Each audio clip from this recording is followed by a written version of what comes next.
नमस्कार महाराष्ट्र, क्या बोलती पब्लिक। गाइस, जैसा कि अभी आपको मालूम है एमएससी सीटी अभी साल में 2 बार होने वाला है, लेकिन हमें मालूम है ऐसे बहुत सारे बच्चे हैं जिनका ड्रीम सिर्फ आईआईटी है by cracking JEE examination. Guys, तो अगर ऐसा है तो ये वीडियो आपके लिए है। गाइस, यहाँ पे एक नॉर्मल वीडियो नहीं है, मैं आपको यहाँ पे एक प्रॉपर रोड मैप, एक ऐसा स्ट्रैटेजी बताने वाला हूं जिस स्ट्रैटेजी का इस्तेमाल करके आप जेई 2027 बहुत आसान तरीके से क्रैक कर सकते हो। गाइस, जैसा कि मैं हमेशा बोलता हूं कि अगर हमें किसी डेस्टिनेशन तक जाना है तो उस डेस्टिनेशन का नॉलेज जिसके पास पहले से ही है उन्हीं पीपल से आपको यहाँ पे प्रॉपर डायरेक्शन मिलेगा और यहाँ पे कम एफर्ट्स में आप बहुत अच्छा परसेंटाइल और रैंक ला सकते हो। गाइस, इसलिए वेदांतु यहाँ पे आपके लिए खड़ा है। आपको यहां पे बताना चाहूंगा एक सिंपल और इफेक्टिव स्ट्रैटेजी, जो स्ट्रैटेजी का इस्तेमाल करके आप यहां पे एग्जाम क्रैक कर सकते हो। तो अपना मेन गोल क्या है गाइस कि अच्छे परसेंटाइल लाना, बोर्ड्स को मैनेज करना और यहां पे जेई एग्जामिनेशन क्रैक करना। दूसरा, यहां पे हम इस पर्टिकुलर ओवरऑल वीडियो में डिस्कस करने वाले हैं कि एग्जैक्टली हमारा प्लान ऑफ एक्शन क्या होना चाहिए। 11 स्टैंडर्ड टोटल फाउंडेशन रहेगा, 12 स्टैंडर्ड में हमें यहां पे बहुत सारी चीजें करनी है, including revision, including mock test and all.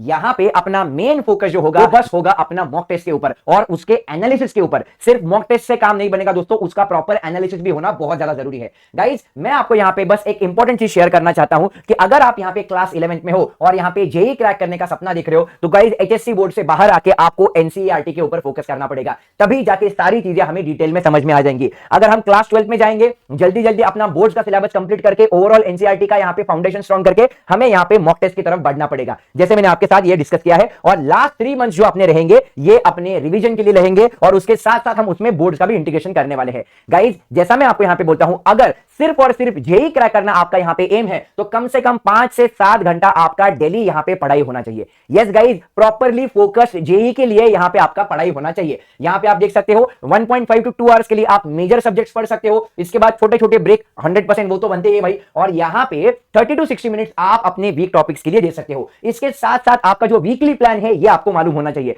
Guys, अगर आपके पास कोई प्लान है उसी प्लान को हमें यहां पे फॉलो करना है, ताकि आपको हर हफ्ते में पता चले कि एग्जैक्टली उस प्लान के कौन से स्टेज तक आप पहुंचे हो। अगर आपके पास कोई प्लान ही नहीं है, ऐसा बोलते हैं ना, if you are failing to plan that means you are planning to fail. That means हमें यहां पे एक अच्छा वीकली प्लान के हिसाब से जाना है। एक साथ पूरे साल का प्लान मत बनाओ, स्टेप बाय स्टेप जाएंगे, वीक का प्लान बनाओ। हमें यहां पे क्या करना है, 6 दिन पढ़ाई करना है और 1 दिन कंपलसरी हमें यहां पे असेसमेंट के लिए, मतलब यहां पे टेस्ट के लिए देना है कि एग्जैक्टली उस 6 दिन में मैंने जो पढ़ा है क्या वो सच में अपने कॉम्पिटिटिव एग्जाम के लायक पढ़ा है या नहीं। तो ये 1 दिन अपना असेसमेंट के लिए रहेगा, जिसमें जो गलती हुई है उस गलती को अपन यहां पे सुधार भी सकते हैं। तो यहां पे फिजिक्स अगर आपको पढ़ना है तो यहां पे सबसे इंपॉर्टेंट चीज आपके साथ ये शेयर करना चाह रहा हूं। गाइस, 10th स्टैंडर्ड में जैसा पढ़ाई कर रहे थे वैसा फिजिक्स का पढ़ाई नहीं हो सकता। आपको यहां पे चीजों को समझना पड़ेगा, तभी जाके चीजें आपके लिए आसान होगी। 10th स्टैंडर्ड ऐसा रट्टू पोपट यहां पे कुछ काम का नहीं होगा। तो यहां पे आपको पहले क्या करना है, इजी लेवल के प्रॉब्लम पढ़ने हैं, उसके बाद थोड़ा डिफिकल्टी लेवल बढ़ा के मीडियम लेवल तक जाना है और उसके बाद आपको जाना है टफ प्रॉब्लम्स की तरफ। लेकिन एनसीईआरटी का ही यहां पे रेफरेंस लेना पड़ेगा, there is no alternative option.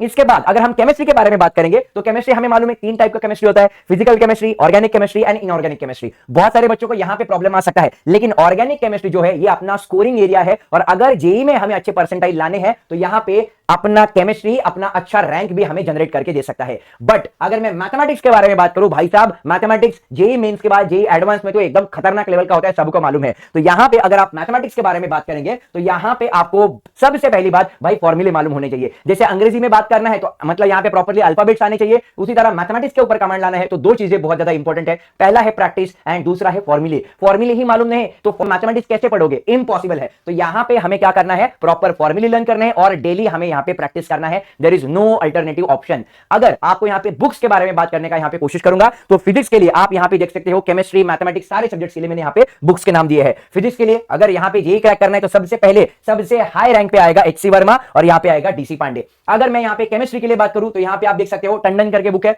Best book है, और उसके बाद आप यहां पे देख सकते हो पी बहादुर करके बुक है, आप वो रेफर कर सकते हो। यहां पे मैथमेटिक्स के बारे में बात करूं तो यस भाई, मैथमेटिक्स के गॉड यहां पे आरडी शर्मा या अरिहंत सीरीज का आप बुक जरूर रेफर कर सकते हो। बट ये मैं बोल रहा हूं, लेकिन वेदांतु के अगर आप तत्व बुक्स देखोगे ना गाय भाई, बिलीव मी, मैं इनके साथ तो कंपेयर करना नहीं चाहूंगा, लेकिन वेदांतु एक अपना ऑरा सेट करता है। अगर आपने वेदांतु के वो बुक्स नहीं देखे तो भाई साहब आप बहुत कुछ मिस कर रहे हो। बिलीव मी, आपको नेक्स्ट लेवल का नॉलेज वहां पे मिलेगा अगर आप वेदांतु के बुक से पढ़ते हो तो। भाई साहब मैं सच बोल रहा हूं गाइस, मेरा वेदांतु का प्लेटफॉर्म है इसलिए बुक्स को प्रमोट कर रहा हूं, नहीं जो चीजें यहां पे मैं आपके साथ शेयर करना चाहता हूं मैंने खुद से देखा है, मैंने खुद से पढ़ा है, इसलिए आपके वो शेयर करना समझा मैंने।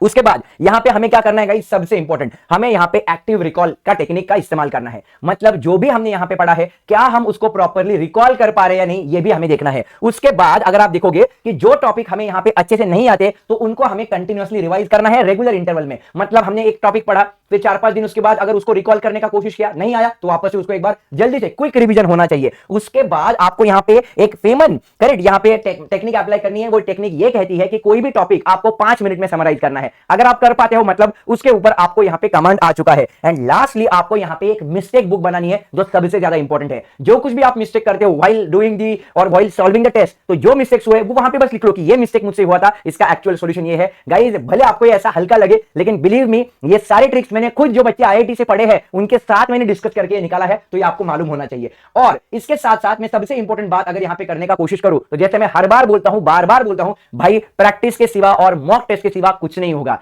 गाइज हम यहां पे कोई भी टेस्ट देते हैं उसका जब रिजल्ट आता है तो रिजल्ट से हमें पता चलेगा कि भाई अपन कितना पानी में है। जो मिस्टेक्स हुए मिस्टेक्स को इंप्रूव करो। एक दिन में ही आप बेटर नहीं बनोगे लेकिन एक दिन आप बेस्ट जरूर बनोगे। तो यहां पे आपको बस मुंडी झुका के आपको आसानी से यहां पे अगर प्रॉपर्ली जेई का ये रोड मैप की तरफ जाना है तो गाइज मैं यहां पे आपको बताना चाहूंगा कि yes guys we as a Vedans are planning something for you. 100% आपको यहां पे आपको ड्रीम्स तक पहुंचाने का जो सफर है, करेक्ट, जो ओवरऑल सफर है, उस सफर में हम आपके साथ चलने वाले हैं। तो just stay tuned with us and we are there for you. अगर आप वो सपना देखते हो तो एक थोड़ा सा फेथ हमारे ऊपर दिखाओ and we will be making sure कि आप वहां पे आईआईटी का सपना जरूर पूरा करो। आपके सारे दोस्तों के साथ ये वीडियो शेयर करो जो आईआईटी का सपना देख रहा है। तो टेक्निक मैंने आपके साथ शेयर की है, इसको जरूर एनालाइज करना और इसी तरह पढ़ने का कोशिश करना। See you all in the next session.